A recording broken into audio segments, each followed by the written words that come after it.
on a canal. And I thought, oh, that would be nice. And out here in Oakdale.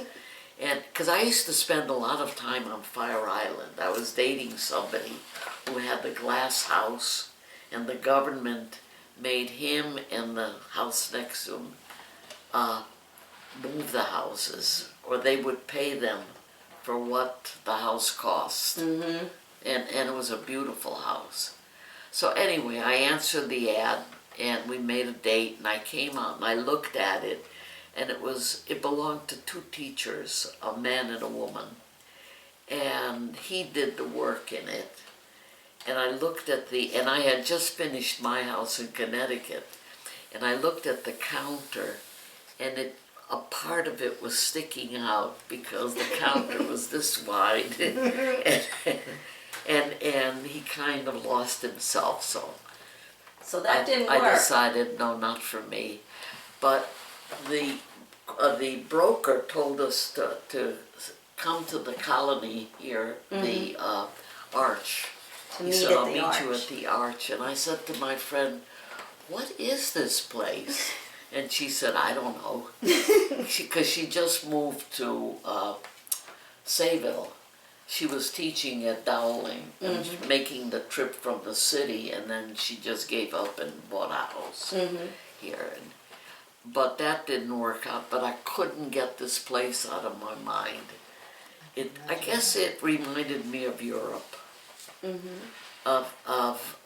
Because I just fell in love with it, and I designed the house in Connecticut, and I did all the stonework on it, and the house was 50 feet long, but it was like an L shape, and the whole front was stone, and it was a good experience. I enjoyed it. But then you've got this one in your mind. I designed it and helped build it, the roof and whatnot, the cat and I. Because I have a picture of the cat, a big jug of water, and kneeling and nailing. But anyway. So 1970 came and this was meant to be? Yeah, I thought, I have to look into this. But I had to go to Japan. And when I came back, I called and I said, I saw a catalog and it was listed in there.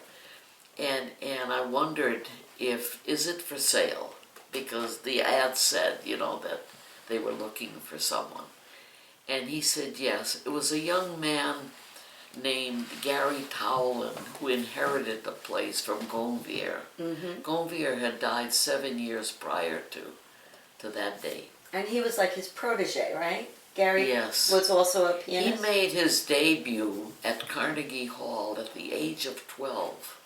Wow. I discovered yesterday. Imagine, he must have been incredible. Gary is spoken of in Historical Society pages as the piano teacher of Oakdale. A lot of people speak of him. Well, he was a lovely young man, and we used to stop here because he would teach at college, play piano at colleges, and move about, a year here and then the next one and the next one.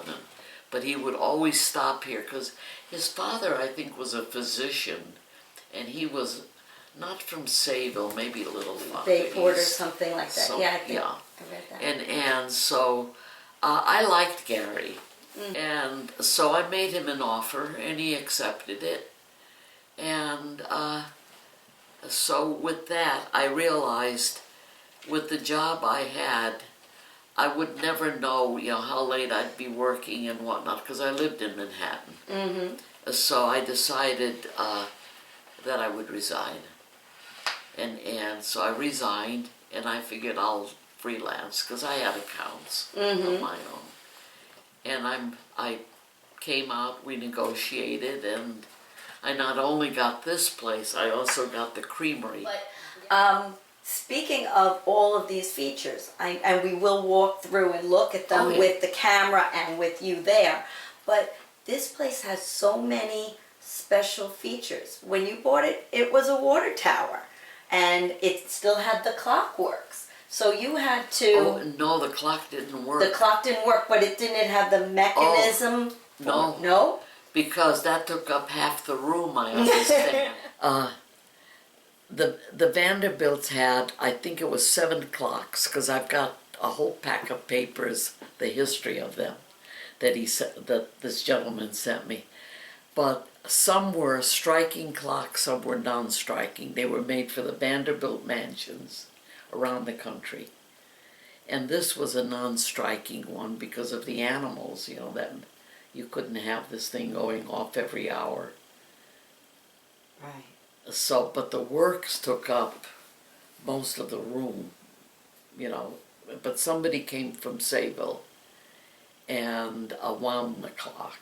That was done from the inside. Then there's a bell on the side of the clock, side of the building.